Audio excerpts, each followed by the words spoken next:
వచనాలు చదివినప్పుడు నినివే పట్టణపు వారు దేవుని యందు విశ్వాసం ఉంచి ఉపవాస దినములను చాటించి గనులేమి అల్పులేమి అందరూ గోనె పట్ట కొట్టుకున్నది.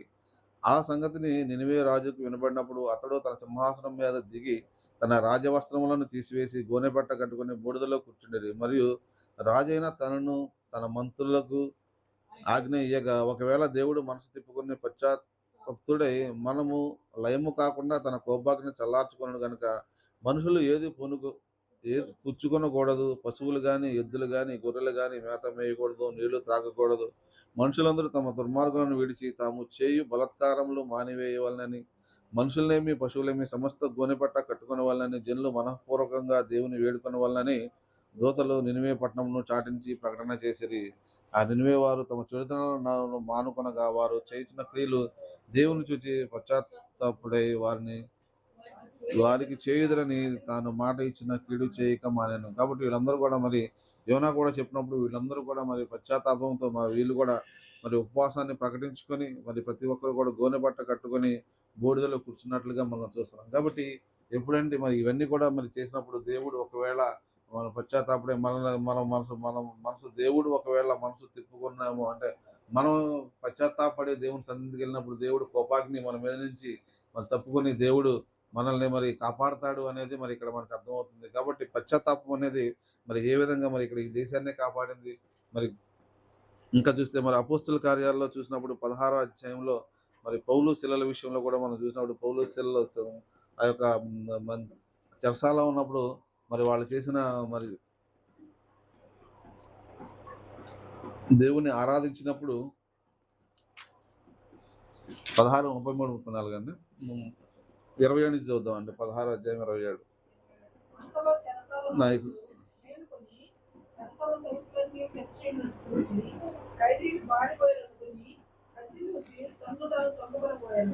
అప్పుడు పౌలు నీవు ఏ హాని చేసుకోవద్దు, మేమందరము ఇక్కడనే ఉన్నామని బిగ్గరగా చెప్పాను. అతడు దీపము తెమ్మని చెప్పి లోపలికి వచ్చి అడుగుచు పౌలును శీలకును సాగిలపడి వారిని వెలుపలికి తీసుకొని వచ్చి, అయ్యారా, రక్షణ పొందుటకు నేనేమి చేయగలను? అందుకు వారు ప్రభువైన యేసునందు విశ్వాసం ఉంచును, అప్పుడు నీవును నీ వారిని రక్షణ పొందుతారని చెప్పి అతనికి అతని ఇంటి అందరికీ బోధించిరి. రాత్రి ఆ గడియలోనే అతడు వారిని తీసుకొని వచ్చి వారి గాయములు కడిగాను. వెంటనే అతడు అతని ఇంటి వారందరూ బాప్తిస్మం పొందారు. చాలండి. కాబట్టి ఇక్కడ చూసినప్పుడు మరి ఆ పౌలు చెరసాల్లో ఉన్నప్పుడు మరి వాళ్ళు దేవుణ్ణి ప్రార్థన చేసినప్పుడు కీర్తనలు పాడినప్పుడు మరి ఆ పునాదులు అదిరని భూకంపము కలిగాను, పునాదులు అదిరని వెంటనే తలుపులన్నీ తెరుచుకొని అందరి బంధకములు ఊడేనన్నట్లుగా ఉంది. అంటే వాళ్ళందరూ కూడా మరి పారిపోయి ఉంటారని చెప్పేసి మరి ఆ చెరలో నాయకుడు మేల్కొని మరి తలుపు తెరిచి తనను చంపుకోవాలని కత్తి దూసి తను చంపుకోబోయాను. అయితే మరి పౌలు మరి ఏ హాని చేసుకోవద్దని చెప్పేసి మరి వాళ్ళు ఇక్కడ అతనికి అతని ఇంటి ఉన్న వారందరికీ దేవుని వాక్యము బోధించిరి. కాబట్టి అక్కడ దేవుని వాక్యం బోధించినప్పుడు వారి ఇంట్లో వాళ్ళందరూ కూడా మరి పశ్చాత్తాపడ్డారంటే దేవుని వాక్యం బోధించినప్పుడు మరి ఇక్కడ ఆ రాత్రి గడిలోనే అతడు వారిని తీసుకొచ్చి వారి గాయములను కడిగాను. వెంటనే అతడు ఆ ఇంటి వారందరూ బాప్తీసం పొందారు. ఎప్పుడైతే మరి దేవుని వాక్యం విన్నాడో వెంటనే మరి పౌలు శీలలు అప్పటికి మరి వాళ్ళని బెత్తంతో కొట్టగా వాళ్ళు విపరీతమైన మరి దెబ్బలతో ఉన్నప్పుడు మరి అప్పటి వరకు కూడా మరి చెరసాల్లో ఉన్న నాయకుడికి ఏం వినలేదు. కానీ ఎప్పుడైతే దేవుని వాక్యం విన్నాడో మరి అతను వచ్చి మరి వీళ్ళిద్దరిని తీసుకెళ్లి వారి గాయాలు కడిగినప్పుడు వాళ్ళందరూ కూడా ఇంటి వాళ్ళందరూ కూడా బాప్తీసం పొందారంట. మరి బాప్తీసం ఉంది. మరియు అతడు తన ఇంటికి తోడుకొని వచ్చి భోజనం పెట్టి దేవుని యందు విశ్వాసం ఉంచిన వాడే తన ఇంటి వారందరితో కూడా ఆనందించాను. కాబట్టి ఈ విధంగా దేవుని వాక్యం మరి ఏ విధంగా మార్చింది అనేది మనకు అర్థమవుతుంది. కాబట్టి జక్కయ్యను కూడా చూసినప్పుడు మరి దేవుడు పిలిచినప్పుడు ఆయన కూడా ఒకసారి మారిపోవటం అనేది మనం చూస్తున్నాం. ఇవన్నీ కూడా ఏంటంటే పశ్చాత్తాపడినప్పుడు దేవునికి ఎంత సమీపంగా ఉంటామో ఈ విధంగా వీళ్ళందరూ కూడా ఏ విధంగా ఆశీర్వదించబడ్డారో మరి ఈ గృహం అంతా కూడా రక్షించబడింది. అలాగే మరి జక్కయ్య గృహం అంతా కూడా రక్షణ పొందింది. ఇవన్నీ కూడా మనం చూసినప్పుడు నిజంగా పశ్చాత్తాపం అనేది మన జీవితాల్లో కూడా మరి ఎంత అవసరమై ఉన్నది. మరి ఎందుకంటే పశ్చాత్తాప పడినప్పుడు వీళ్ళందరూ కూడా ఏ విధంగా ఇదయ్యారు. మరి ఇక్కడ మరి ఇజ్రాయెల్ ప్రజలు వీళ్ళు చూసినప్పుడు వీళ్ళు కూడా పశ్చాత్తాపడినప్పుడు ఏ విధంగా మరి దేవుని పనులు చేయాలనుకున్నారు. వీళ్ళందరూ కూడా ప్రథమ ఫలాలు ఇవ్వాలనుకున్నారు. వాళ్ళలో ఉన్న మరి 10వ భాగాన్ని మరి దేవుని మందిరంలో తీసుకురావాలని వీళ్ళందరూ కూడా అప్పటికప్పుడు మరి ఆ రోజు నిర్ణయించుకోవడం అనేది జరిగింది. వివాహ విషయాల దగ్గర నుంచి మొదలుకొని ఆదివారం ఆరాధన విషయంలో కానీ తర్వాత 7వ సంవత్సరంలో మరి ఆ భూమి విషయంలో కానీ ఇవన్నీ కూడా మరి నిర్గమకాండంలో చదువుతాం. ఇవన్నీ ఆల్రెడీ మనం చదివేసుకుంటూ వచ్చాం.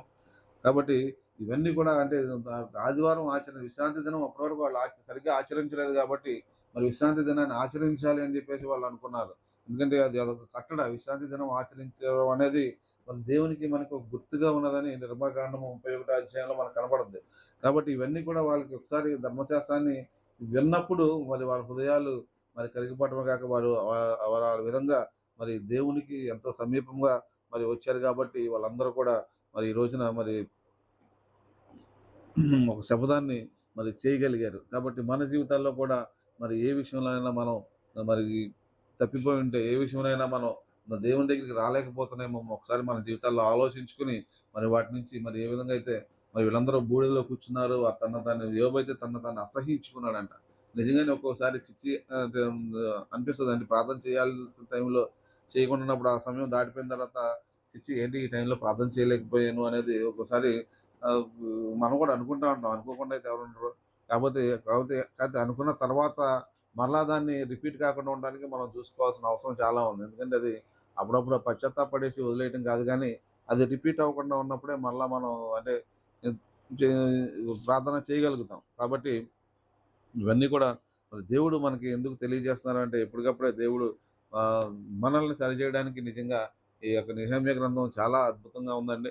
కాబట్టి ఏ విధంగా ఒప్పుకొని దేవుని మందిరంలో వీళ్ళందరూ కూడా దేవుని మందిరంలో పనిచేయడానికి, దేవునికి ఇవ్వాల్సింది ఇవ్వడానికి, మరి జరిగించాల్సిన మన జీవితాల్లో జరగాల్సిన పనులు జరిగించడానికి ఇవన్నీ కూడా ఒక్కోటిగా మరి వాళ్ళు మరి ఒక మోషే గ్రంథాన్ని బట్టి మరి చదివిన మరి ఆ ధర్మశాస్త్రాన్ని బట్టి వాళ్ళందరూ కూడా జీవితాలు మార్చుకోవడం అనేది మనం చూస్తున్నాం. ఆఖరికొచ్చేసి ఇజ్రాయేలీయులను, లేవీయులను ధాన్యమును, క్రొత్త ద్రాక్షారసమును, నూనెను తేగా సేవ చేయు యాజకుల ద్వారా పాలకులు, గాయకులు వాటిని తీసుకొచ్చి ప్రతిష్టమగు ఉపకరణములను మందిరపు గదిలో ఉంచవలెను. మా దేవుని మందిరములో మేము విడిచిపెట్టము. కాబట్టి దేవుని మందిరములో మరి విడిచిపెట్టకూడదు అంటే మరి దేవునికి మరి చేయాల్సిన కార్యక్రమాలన్నీ మరి దేవుడు ఏ విధంగా అయితే బోధిస్తున్నాడో మరి వాటన్నిటిని కూడా మనం మరి దేవుని మాట ప్రకారము, దేవుని ఆజ్ఞల ప్రకారం మన జీవితాలు కూడా మలుచుకొని మరి ఇవన్నీ కూడా మరి ఏ విధంగా అయితే వీళ్ళ జీవితాలు మలుచుకున్నారో మన జీవితాలు కూడా ప్రతి విషయంలోనూ ముందు ఎందుకంటే దేవునికి ఉదయం ఇస్తే తప్పకుండా మనం కూడా మరి ఈ పనులన్నీ చేయగలుగుతాం. ఎందుకంటే అందుకనే అంటున్నాడు ముందుగా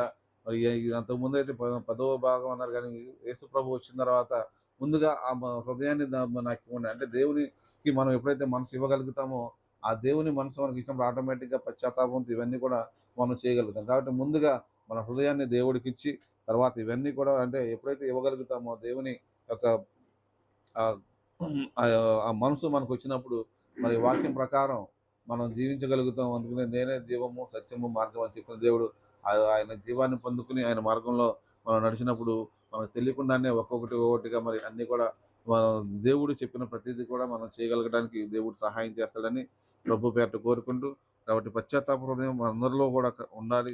ఎందుకంటే చేసిన దాన్ని ఒప్పుకొని విడిచిపెట్టడమే కాదు కానీ దాని ప్రకారం పశ్చాత్తాపడి మనం ఎప్పుడైతే దేవుని సన్నిధిలో పూర్తిగా మనం కడగబడినప్పుడు తప్పకుండా దేవుని యొక్క ఆశీర్వాదాలు మనకు కూడా ఉంటాయని ప్రభు పేరట కోరుకుంటూ దేవుడి వాక్యం దీవించును గాక.